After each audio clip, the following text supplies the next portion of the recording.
Mungu mbele, hakuna mkate Mungu mbele ya chai. Shetani umeshindwa.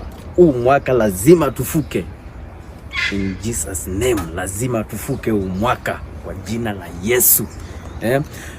Mafansi wangu, wale watu wananipigia simu, by the way tumepata ajali lakini kidogo. Jamaa hapa Embakasi ametuovertake vibaya, tukamuuma tu kidogo na tuko wazima. Mimi na driver wangu hakuna mahali tumeumia na tuko wazima kabisa. Wale wanatupigia simu na washukuru sana, wana team Prezo, tuko tu wazima kabisa. Juu kila mahali naona watu wameanza kupost social media, na mimi nimeingia hapa nichukue video niwaambie tuko wazima kabisa. Hata ukiangalia gari tu imeuma, ni kioo, vitu kidogo kidogo, hata ukiangalia mataa iko sawa.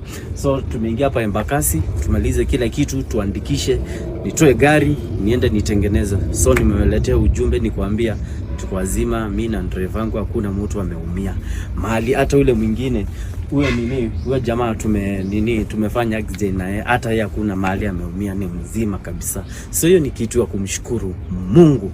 Juu by the way watu wanafanya accident, unaona watu wanaumia miguu, watu wanakufa, lakini mimi Prezo niko mzima.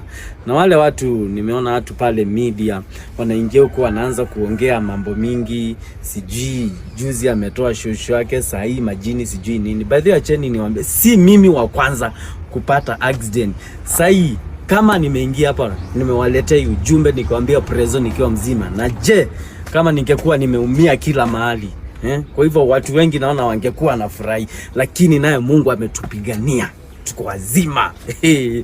Kwa hivyo hiyo ni kitu ya kumshukuru Mungu na kusema asante. Juu gari ni body, hiyo utapeleka tu iende itengenezwe, lakini Prezo niko mzima kama kawaida, kazi tutapiga kama kawaida. So mafans wangu, thank you very much mwenye ananijulia hali, na mimi nawaambia tuko wazima kabisa kila mahali. Mimi hakuna mahali nasikia, juu tu ni gari tu imekuja zikaumana, na hakuna mahali hata nimenguzwa hata kidogo. Kwa hivyo niko mzima kabisa.